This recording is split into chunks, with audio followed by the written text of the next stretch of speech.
Hello friends, तो कैसे हैं आप सभी। आई होप आप सभी अच्छे होंगे।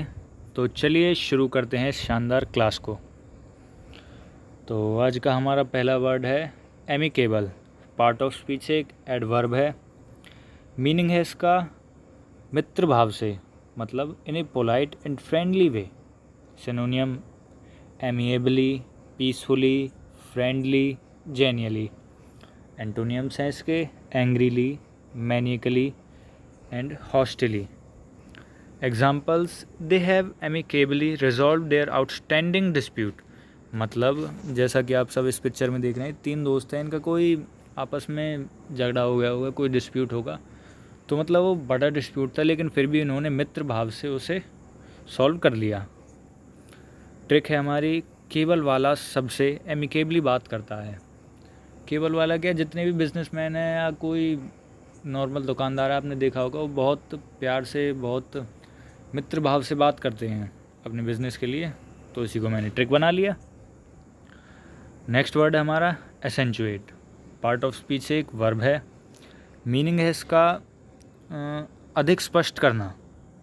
जैसा कि आप सब इस पिक्चर में देख रहे हैं, बाकी सारी बॉल्स नीली कलर की हैं, लेकिन ये लाइट ग्रीन में है। क्यों? ताकि हम इसे आसानी से नोटिस कर सकें, स्पष्ट कर सकें। मीनिंग, टू एम्फसाइज समथिंग और make it easier to notice. Synonyms emphasise, underscore, highlight, point up, give prominence to. Antonyms हैं इसके de-emphasise, divert attention from. Example, her short hair accentuated her huge eyes. मतलब उसके बाल इतने छोटे हैं कि सबका ध्यान उसकी आँखों पर चला गया, बड़ी आँखों पर। होता है किसी के बाल जैसे, मतलब आप समझ सकते हैं, इमेजिन कर सकते हैं इस चीज़ को। ट्रिक, तुम अपने इंग्लिश एसेंट को एसेंचुएट करो। तुम अपने इंग्लिश एसेंट को थोड़ा एम्फसाइज करो ताकि वो अच्छा लगे, सब उसे अच्छे से नोटिस करें। तो नेक्स्ट वर्ड है हमारा हेजेमनी। पार्ट ऑफ स्पीच से वर्ड एक नाउन है। इसका मतलब है आधिपत्य जमाना, डोमिनेंस प्रूव करना। मीनिंग है इसका control by one country, organisation etcetera over other country या organisation within a particular group. Synonym है इसका leadership, dominance, supremacy, ascendancy, sway, predominance. Antonyms powerlessness, incapability, incompetence. Example है इसका, the principal enjoyed his hegemony over the staff of the school. मतलब principal का control होता है, dominance होता है पूरे स्टाफ के ऊपर। तो प्रिंसिपल ने अपनी हेजेमनी, अपने डोमिनेंस को जो उसका स्टाफ के ऊपर है उसे एंजॉय किया। ट्रिक, मनी के दम पर अमेरिका हेजेमनी करता है। जैसा कि आप इस पिक्चर में देख रहे हैं, अमेरिका का वो है फ्लैग। तो ये जो अमेरिका जैसी मछली है, ये इस छोटी मछली को खाती दिख रही है इस पिक्चर में हमें। इसी पे बेस्ड मैंने एक एग्जांपल रखा है, मनी के दम पर अमेरिका हेजेमनी करता है। अब ये तो हम सभी जानते हैं, गूगल, एप्पल, माइक्रोसॉफ्ट, ये सारे अमेरिका की ही कंपनी हैं। बहुत पैसा है अमेरिका के पास, उसी वजह से वो अपना डोमिनेंस प्रूव करता है। इस टाइम पावरफुल भी है वो। बस इसी को मैंने एग्जांपल बना लिया। तो नेक्स्ट वर्ड है हमारा ग्रैपल। पार्ट ऑफ स्पीच से एक वर्ब है। इसका मतलब है सामना करना। अब जैसे देखो, ये आदमी है, इसने, ये नीचे है, गिरा पड़ा है, लेकिन इसने गिव अप नहीं किया। वो करते हैं ना, वो फ्लोर को पुश कर देते हैं 2 बार तो छोड़ देते हैं, मतलब गिव अप का जो साइन होता है। इसने गिव अप नहीं किया, ये इसका सामना कर रहा है। Meaning, struggle to deal with और ओवरकम ए डिफ़िकल्टी और a challenge. Synonyms tackle, confront, face, attend to. Antonyms हैं इसके फेल, होल्ड, सरेंडर। एग्जाम्पल है, passers by grappled with the man. Passer by जो राहगीर हैं, उन्होंने आदमी का सामना किया। एप्पल का बिजनेस प्रॉब्लम से ग्रैपल कर रहा है, जो सेबों का जो कारोबार है वो परेशानियों का सामना कर रहा है।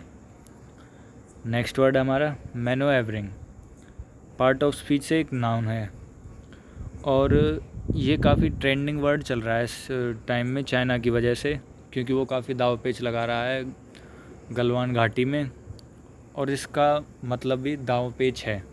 तो आपने किसी इंग्लिश न्यूज़ चैनल पर या फिर किसी इंग्लिश न्यूज़पेपर में इस वर्ड को ज़रूर सुना होगा। ये ट्रेंडिंग वर्ड है।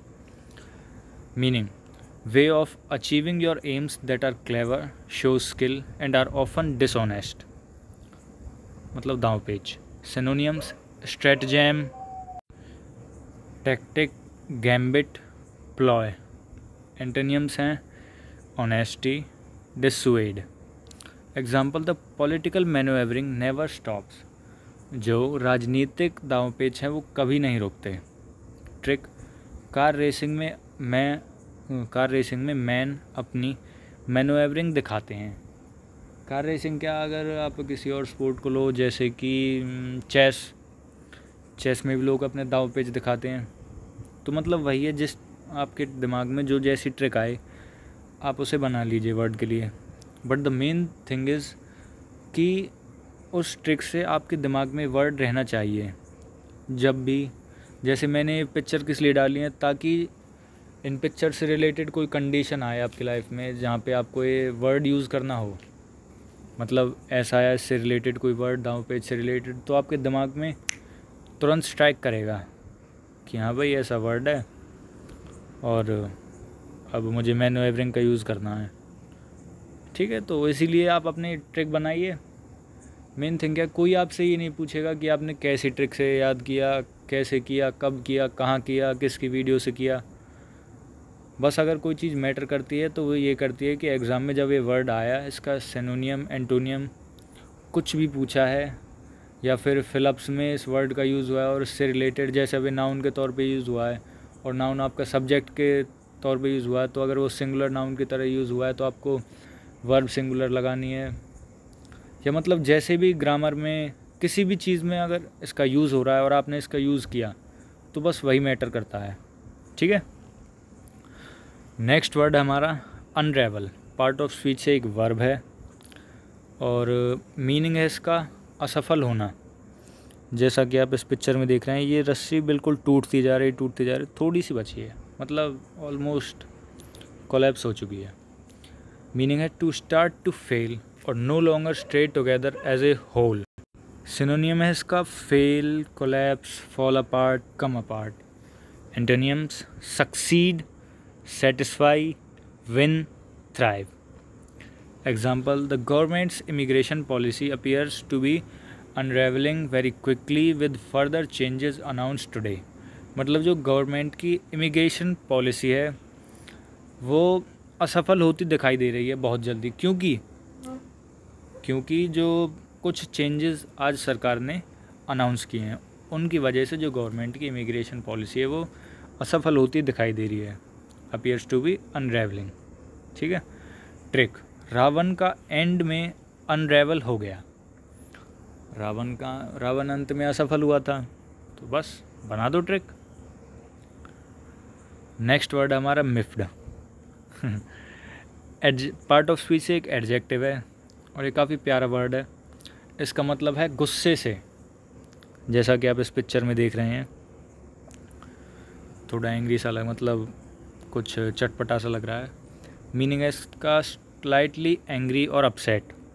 सिनोनियम, annoyed, irritated, peeved, resentful। एंटोनियम्स हैं इसके pleased, happy। Example, she is a bit miffed that we are not taking her with us। मतलब वो थोड़ी गुस्सा है क्योंकि हम उसे अपने साथ नहीं ले जा रहे हैं। ऑब्वियसली बात है, किसी का मन है नहीं ले जाओगे तो गुस्सा तो होगी। Trick, my wife is miffed because मैंने उसे साड़ी नहीं दिलाई। मतलब मेरी शादी नहीं हुई, बस ट्रिक बनाई है मैंने। जैसे अब इस पिक्चर में देख लो, इस आदमी ने इसको अपनी वाइफ को साड़ी नहीं दिलाई, देखो हो गई गुस्सा। नेक्स्ट वर्ड है हमारा इरोड, पार्ट ऑफ स्पीच से एक वर्ब है। इरोड का मतलब सॉइल इरोजन वगैरह आपने पढ़ाई होगा बचपन में।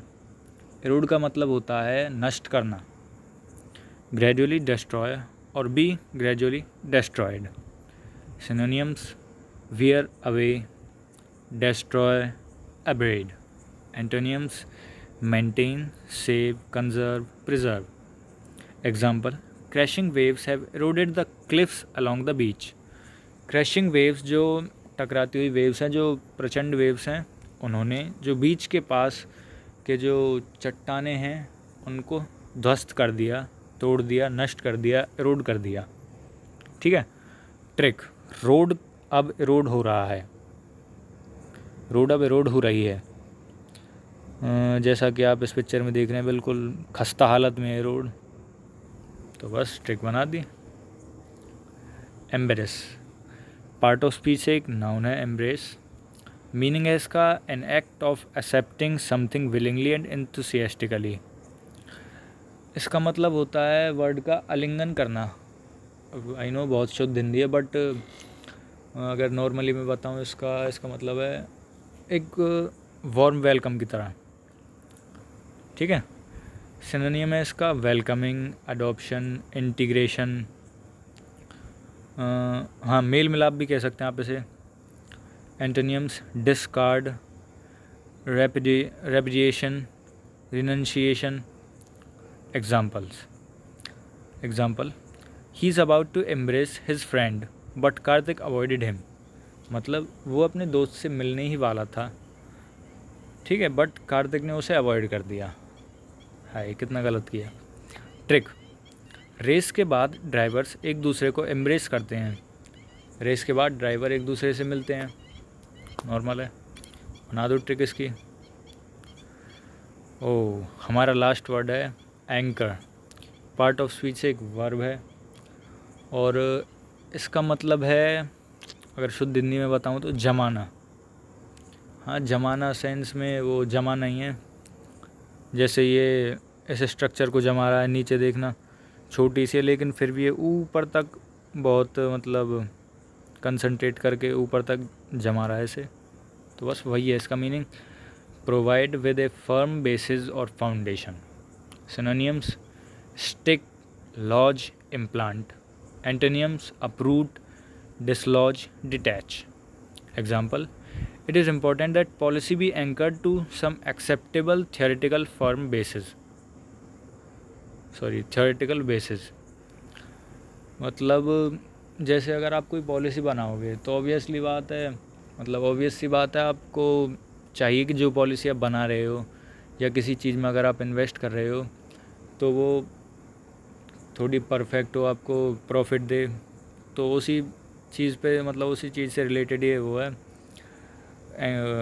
एग्जाम्पल है कि it is important that the policy be anchored to some acceptable theoretical basis. कुछ एक्सेप्टेबल जो कुछ माननीय थियोरेटिकल बेसिस हैं उन पर ये पॉलिसी जमनी चाहिए ताकि सफल हो सके। ट्रिक: बोट का एंकर उसे सेफ बनाता है। बोट का एंकर यूजुअली उसे पानी में वापस जाने से रोकने के लिए होता है जब वो यूज़ में नहीं होती है, तो सेफ ही बनाता है वो उसे। और बस यही हमारा लास्ट वर्ड था। आई होप आप सभी को ये वीडियो पसंद आई हो and thank you very much for the love जो आपने मेरी पहली वीडियो को दिया। I am very glad and I am feeling very motivated to create such content for you. Thank you very much. Stay safe, stay home, good bye.